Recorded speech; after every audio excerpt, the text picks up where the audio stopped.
Masih di Anyer sore, pemirsa, ratusan warga di Kota Bandung dan Tangerang rela mengantri panjang untuk menukar uang baru yang disediakan Bank Indonesia. Hal ini dilakukan sebagai persiapan menyambut Lebaran.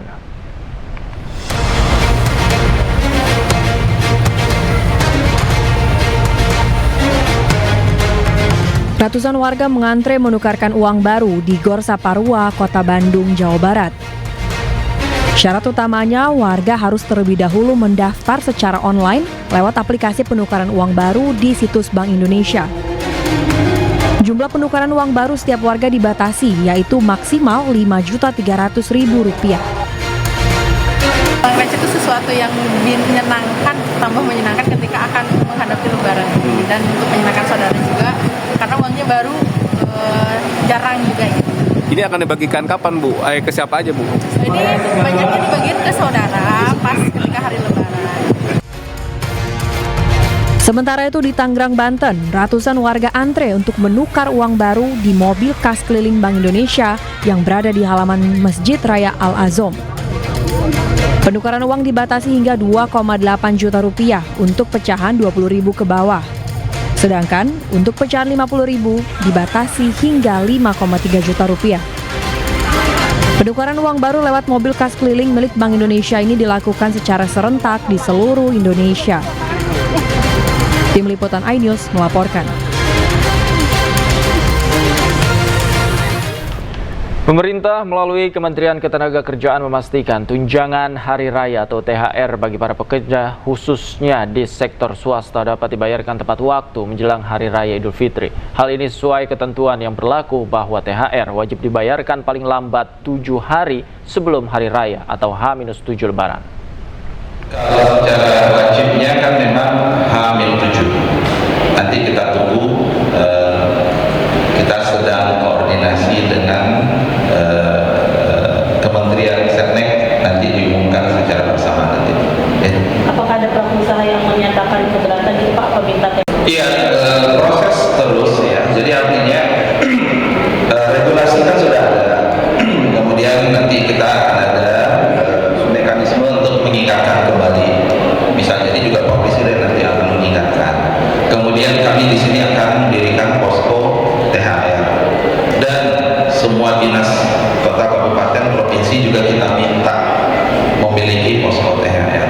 Jadi kalau ada perusahaan yang tidak membayarkan THR, silahkan laporkan ke posko tersebut.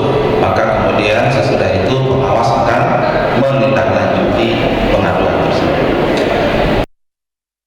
Arya Iwantoro, suami Dwi Sasetyaning Tias, influencer yang membuat heboh dengan konten pamer paspor British Citizen anaknya, diwajibkan mengembalikan dana LPDP oleh Menteri Keuangan Purbaya Yudi Sadewa. Arya Iwantoro diduga belum memenuhi kewajiban pengabdian sesuai skema LPDP. Tunggu selama 4 bulan ke belakang nyampe juga. Ini paket bukan sembarang paket, isinya adalah sebuah dokumen yang penting banget yang merubah nasib dan masa depan anak-anakku. Kita buka ya. Arya Irwantoro, suami Dwi Sasetyaning Tias, influencer yang membuat heboh dengan konten pamer paspor British Citizen anaknya, diwajibkan mengembalikan dana LPDP oleh Menteri Keuangan Purbaya Yudi Sadewa. Udah diterima jadi warga negara Inggris. Arya Iwantoro diduga belum memenuhi kewajiban pengabdian sesuai skema 2N+1, yaitu kembali dan berkontribusi di Indonesia selama 2 kali masa studi ditambah 1 tahun setelah lulus. Arya menempuh studi S2 dan S3 dengan pendanaan LPDP hingga meraih PhD dari Utrecht University pada tahun 2022 lalu dan melanjutkan riset postdoktoral di University of Exeter. Menteri Keuangan Purbaya menyebutkan bahwa pihak LPDP telah berkomunikasi dengan Arya dan ia menyebut bersedia mengembalikan dana beasiswa beserta bunganya. Itu uang dari pajak dan sebagian dari utang yang kita sisihkan untuk memastikan SDM kita tumbuh. Tapi kalau dipakai untuk penghinaan negara, ya kita minta uangnya dengan bunganya kalau gitu. Nanti saya akan blacklist dia. Di seluruh pemerintahan nggak akan bisa masuk. Berdasarkan data LPDP dan informasi tuition fee dari situs resmi Utrecht University, LPDP membiayai Arya Iwantoro bersama keluarga yang tinggal di Inggris, mulai dari biaya kuliah sekitar 900 juta rupiah, penelitian sekitar 150 juta rupiah, asuransi 50 juta rupiah, serta tunjangan biaya hidup dan keluarga sekitar 1,9 miliar rupiah, hingga total 3 miliar rupiah.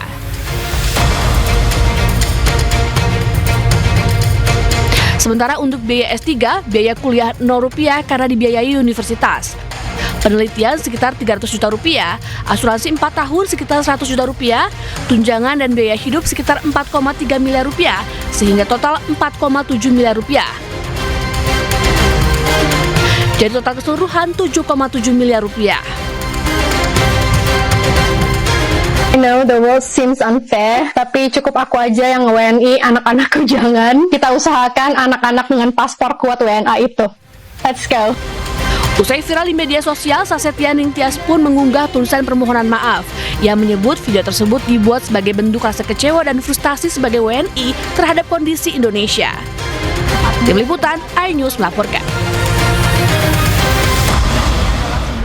Pemirsa, Badan Pendidikan dan Pelatihan Keuangan melakukan audit terhadap ratusan alumni beasiswa Lembaga Pengelola Dana Pendidikan guna memastikan integritas penggunaan dana pendidikan negara tersebut.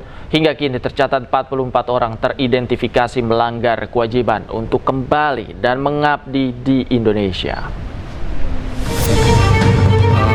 Terakhir Pak Sudarto, BPPK. Dalam konferensi pers APBN Kita di kantor Kementerian Keuangan Jakarta Pusat Senin kemarin, PLT Kepala Badan Pendidikan dan Pelatihan Keuangan Kemenkeu Sudarto melaporkan 44 penerima beasiswa LPDP mangkir dari kewajiban mengabdi di Indonesia. Dari jumlah tersebut, 8 orang telah diberi sanksi wajib mengembalikan dana beasiswa yang diterima, sementara 36 orang lainnya masih dalam proses pemeriksaan. Kami sudah melakukan penelitian terhadap mungkin lebih dari 600 ya Awaldi, dan dari jumlah tersebut yang sudah ditetapkan sanksi ya termasuk pengembalian itu 8 orang, 36 lagi sedang dalam proses. Memang dari laporan-laporan tersebut misalnya terdapat yang masih dalam masa magang ya, di mana saat ini LPDP memberikan kesempatan untuk magang dan juga membangun usaha selama 2 tahun di luar negeri sesuai dengan ketentuan yang ada di buku pedoman penerima beasiswa. Kemudian ada yang sudah selesai masa pengabdian ataupun mendapatkan penugasan dari kantornya. Sementara itu, Sudarto juga menyampaikan data yang dia paparkan berasal dari perlintasan keimigrasian Kementerian Imigrasi dan Pemasyarakatan serta laporan dari masyarakat. Tim Liputan iNews melaporkan. Pemirsa, polisi berhasil menangkap pelaku penganiayaan terhadap petugas SPBU di kawasan Pulau Gadung, Jakarta Timur. Pelaku rupanya hanya mengaku-ngaku sebagai polisi saja.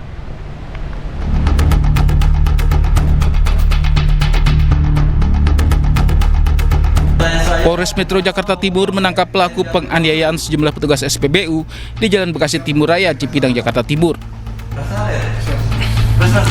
Pelaku yang sempat mengaku anggota polisi ternyata merupakan seorang wira swasta di bidang rental mobil. Dalam pemeriksaan terungkap bahwa pelaku berinisial JM diketahui memiliki banyak tanda nomor kendaraan bermotor palsu dan sering diganti untuk keperluan pribadi, terutama saat mengisi BBM. Pelaku juga diketahui positif narkotika amfetamin dan ganja yang dikonsumsinya beberapa hari lalu. Tanya saya, kenapa kamu pakai TNKB palsu? Siap untuk isi pertalite, Pak. Pertalite? Siap. Untuk cari murah? Siap, Bapak. Kamu salah nggak menggunakan TNKB ini? Siap, salah, Pak.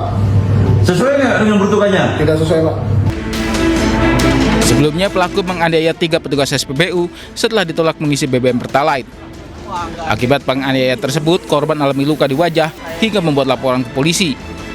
Untuk mempertanggungjawabkan perbuatannya, pelaku kini mendekam di ruang tahanan Polres Metro Jakarta Timur.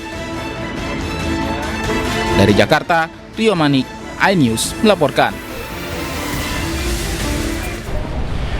Sementara itu, polisi berhasil menangkap pelaku penganiayaan petugas SPBU di kawasan Pulau Gadung, Jakarta Timur. Pelaku berinisial JM ditangkap di kawasan Bekasi dan terungkap bahwa pelaku bukan merupakan anggota Polri. Dalam pemeriksaan terungkap, pelaku memiliki banyak nomor kendaraan bermotor dan sering diganti untuk keperluan pribadi, terutama saat pengisian bahan bakar minyak. Tanya saya, kenapa kamu pakai TNKB palsu? Siap untuk isi Pertalite, Pak. Pertalite? Siap. Untuk cari murah? Siap. Kamu salah nggak menggunakan TNKB ini? Siap, salah, Pak.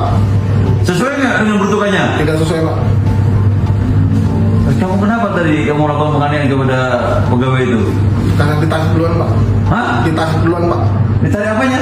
Baju saya, Pak. Ditarik? Siap. Nanti kita buktikan. Siap, Pak. Ya, saya lihat tidak ada penarikan baju ke kamu. Malah sebaliknya kamu menarik baju. Terus kamu ngomong apa? Mobil jenderal, Pak. Nah, kamu kenapa kok main ini mobil jenderal? Biar diisi, Pak. Terus nanti kamu jenderal apa? Jenderal polisi? Apa jenderal TNI? Tidak ada sebut instansinya, cuma sebut jenderal. Kamu sempat dipukul nggak? Sempat Pak, dipukul. Dipukul kenapanya? Itu di sini bagian belakang Pak. Minum ya? Enggak, Pak. Yang jujur ngomong. Siap.